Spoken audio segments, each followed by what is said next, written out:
ഒരു വിള്ളലും ഇല്ലാത്ത ആ മനോഹരമായ മൺകുടം മറ്റേ മൺകുടത്തെ നോക്കി പരിഹസിച്ചു. നിന്നെ കൊണ്ട് ഒരു ഉപയോഗവുമില്ല. നീ നിന്റെ പകുതി മുക്കാൽ വെള്ളവും കളയുകയാണ് ചെയ്യുന്നത്. കളഞ്ഞ് ആ വൃത്തിയെ നീ കഷ്ടപ്പെടുത്തുകയാണ് ചെയ്യുന്നത്. അപ്പം നാദാപുരം എന്ന് പറഞ്ഞ ഗ്രാമത്തിൽ ഒരു വൃദ്ധ താമസിച്ചിരുന്നു. അവരൊറ്റയ്ക്കാണ് താമസിച്ചിരുന്നത്. അവരെല്ലാ ദിവസവും പുലർച്ചെ എണീറ്റ് കുറച്ച് വളരെ അകലെയുള്ള ഒരു കുളത്തിൽ വെള്ളം എടുക്കാൻ വേണ്ടി പോയിരുന്നു. അവർ കുറച്ച് ആടുകളുണ്ട്. അതിന് വെള്ളം കൊടുക്കാൻ വേണ്ടിയിട്ടാണ് അവരിങ്ങനെ കുറേ ദൂരം വെള്ളം എടുക്കാൻ വേണ്ടി പോണത്. 2 മൺകലത്തിലാണ് അവരിങ്ങനെ വെള്ളം എടുക്കാൻ വേണ്ടി പോണത്. അതിൽ ഒരു മൺകുടം വളരെ പെർഫെക്റ്റ് ആണ്. അതിലിങ്ങനെ പൊട്ടലോ ഒന്നുമില്ല, വിള്ളലോ ഒന്നുമില്ല. പക്ഷെ മറ്റേ കുടമാണെങ്കിലോ അല്പം അതിൽ കുറച്ച് വിള്ളലുണ്ട്. അതുകൊണ്ട് തന്നെ മറ്റേ വിള്ളലുള്ള കുടത്തിൽ വെള്ളം എടുത്തിട്ട് വരുമ്പോൾ അതിൻ്റെ പകുതി മുക്കാൽ വെള്ളവും താഴെ പോകുന്നു. അപ്പോൾ ഒരു വിള്ളലും ഇല്ലാത്ത ആ കുടം ഇതിൽ ഭയങ്കര അഭിമാനിച്ചിട്ട് മറ്റേ വിള്ളലുള്ള കുടത്തിന് കുറ്റം പറയുകയാണ്, പരിഹസിക്കുകയാണ്. എന്നെ നോക്കൂ, അതിങ്ങനെ പലപ്പോഴും പറയും, ഞാൻ ഒരു തുള്ളി വെള്ളം പോലും കളയുന്നില്ല. എന്നാൽ നീയോ നിന്റെ പകുതി മുക്കാൽ വെള്ളവും വഴിയിൽ കളയുകയാണ്. ഇങ്ങനെ കളഞ്ഞ് നീ അവരെ കഷ്ടപ്പെടുത്തുകയാണ് ചെയ്യുന്നത്. നിന്നെ കൊണ്ട് ഒരു ഉപയോഗവുമില്ല. അപ്പൊ ഇതൊക്കെ ഈ വിള്ളിലുള്ള പാത്രം കേട്ടപ്പം അതിന് ഭയങ്കര വിഷമവും സങ്കടമൊക്കെ ഉണ്ടായി. അപ്പൊ ഉള്ളില് ചെറുതായിട്ടൊരു കുറ്റബോധവും തോന്നി. പക്ഷെ ഇങ്ങനെ തുടരെ ഈ കുറ്റങ്ങൾ ഇങ്ങനെ കേട്ട് വന്നപ്പം അത് സ്വന്തമായിട്ട് ചിന്തിക്കാൻ തുടങ്ങി. പറയുന്നത് ശരിയാണല്ലോ. അപ്പൊ അതിന്റെ മനസ്സ് പതിയെ തകരാൻ തുടങ്ങി. അങ്ങനെ അതിനെ തന്നെ സ്വയം വെറുക്കാനൊക്കെ തുടങ്ങി.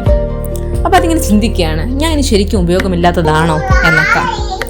അങ്ങനെ ഒരു ദിവസം വെള്ളമൊക്കെ എടുത്ത് തിരിച്ച് വീട്ടിൽ വന്ന സമയത്ത് അത് ആ മൺകുടം ആ വൃദ്ധയോട് പറയുകയാണ്, എന്നോട് നിങ്ങൾ ക്ഷമിക്കണം. എൻ്റെ ഈ വിള്ളൽ കാരണം നിങ്ങൾ ചെയ്യുന്ന കഷ്ടപ്പാടിൻ്റെ പകുതിയും പാഴായാണ് പോണത്. നിങ്ങളെ സഹായിക്കുന്നതിന് പകരം ഞാൻ നിങ്ങളെ ജോലിഭാരം കൂട്ടുകയാണ് ചെയ്യണത്. എനിക്കിപ്പോൾ എന്നോട് തന്നെ വെറുപ്പ് തോന്നുകയാണ് എന്ന്.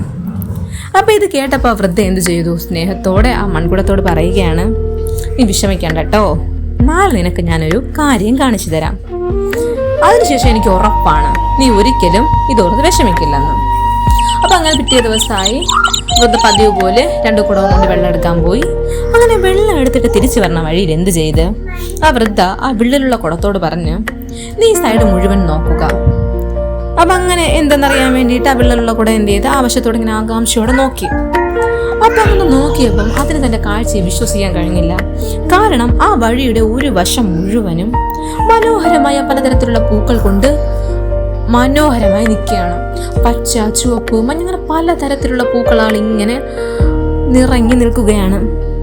അപ്പൊ എന്ത് ചെയ്ത് ആ വിളലുള്ള ആ മൺകുടം അതെല്ലാം നോക്കി തിരിച്ച് അതിങ്ങനെ കാറ്റിൽ നൃത്തം വെക്കുന്നതൊക്കെ കണ്ട ആ ചെടികളൊക്കെ കാറ്റിൽ ഇങ്ങനെ നൃത്തം വെക്കുന്നതൊക്കെ കണ്ട് മനസ്സിന് കുളിരൊക്കെ പകർന്ന് അത് കണ്ടപ്പോൾ ആ വിള്ളുള്ള കുടത്തിന് ഭയങ്കര സന്തോഷമൊക്കെ ആയി.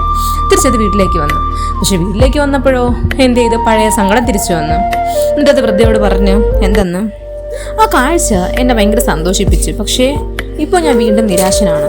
കാരണം ഞാൻ വീണ്ടും നിങ്ങളെ ബുദ്ധിമുട്ടിപ്പിച്ചിരിക്കുകയാണ്. എൻ്റെ വെള്ളം മുഴുവൻ താഴെ പോയല്ലോ, പുറത്ത് പോയല്ലോ, പകുതിയിൽ കൂടുതൽ വെള്ളവും. അപ്പം വൃദ്ധ ഒന്നും കൂടെ പുഞ്ചിരിച്ചുകൊണ്ട് ആ മൺകുടത്തോട് ചോദിച്ചു, നീ ഒരു കാര്യം ശ്രദ്ധിച്ചിരുന്ന ആ പൂക്കളൊക്കെ എവിടെയാണ് വളർന്നു നിന്നത്? അപ്പം ആ മൺകുടം പറഞ്ഞു, അത് എൻ്റെ സൈഡിലായിരുന്നു മൊത്തം പൂക്കളും വിടർന്നു നിന്നിരുന്നത് എന്ന്. അപ്പം വൃദ്ധ പറഞ്ഞു, അതൊക്കെയും പെട്ടെന്നൊരു ദിവസം പൊട്ടിമുളച്ചുണ്ടായതല്ല. നിന്റെ ഈ പൊട്ടല് കുറെ വർഷങ്ങൾക്ക് മുമ്പേ ഞാൻ മനസ്സിലാക്കിയിരുന്നു. അതുകൊണ്ട് തന്നെ ഞാൻ എന്ത് ചെയ്ത് ആ വഴിയരികില് പൂക്കളുടെ വിത്തുകളെ ഞാൻ നട്ടിരുന്നു. അതുകൊണ്ടാണ് നിന്റെ ആ ചോർന്ന വെള്ളം ആ പൂക്കൾക്കൊക്കെ ആവശ്യമുള്ള വെള്ളമായി നീ നൽകി. അപ്പൊ പാത്രത കൽബത്തോടെ ഇങ്ങനെ കേട്ട് നിൽക്കുകയാണ്. ദിവസവും നീ ചോർത്തിക്കളഞ്ഞ ആ വെള്ളമൊക്കെ ആ ചെടിക്ക് ആവശ്യമുള്ളതായിരുന്നു. അതുകൊണ്ടാണ് ഇത്ര നന്നായി ആ പൂക്കൾ ഇങ്ങനെ കാറ്റത്താടി നിൽക്കുന്നത് അങ്ങനെ പറഞ്ഞു. അപ്പോ ഇതൊക്കെ കേട്ട് എന്നിട്ട് ആ വൃദ്ധ ആ മൺകുടത്തോട് പറയുകയാണ്, യഥാർത്ഥത്തില് ഞാനാണ് നിന്നോട് നന്ദി പറയേണ്ടത്. ആ തലച്ചായി കിടന്ന ആ പൂന്തോട്ടത്തില് ഒരുപാട് പൂമ്പാറ്റകളും പക്ഷികളൊക്കെ വരാറുണ്ട്. അത് കാണുമ്പോൾ തന്നെ മനസ്സിന് വല്ലാത്തൊരു സന്തോഷമാണ്. യഥാർത്ഥത്തില് ഞാൻ നിന്നോടാണ് നന്ദി പറയേണ്ടത്. ആ നിമിഷം ആദ്യമായി വിള്ളലുള്ള പാത്രത്തിന് തന്റെ കുറവിനെ ഓർത്ത് അഭിമാനം തോന്നി. ഇങ്ങനെയാണ് ചില കുറവുകൾ ഒരിക്കലും ഒരു നഷ്ടമല്ല, അവ മറ്റുള്ളവരുടെ ജീവിതത്തിലെ പൂക്കൾ വിരിയുന്ന അനുഗ്രഹങ്ങളാണ്.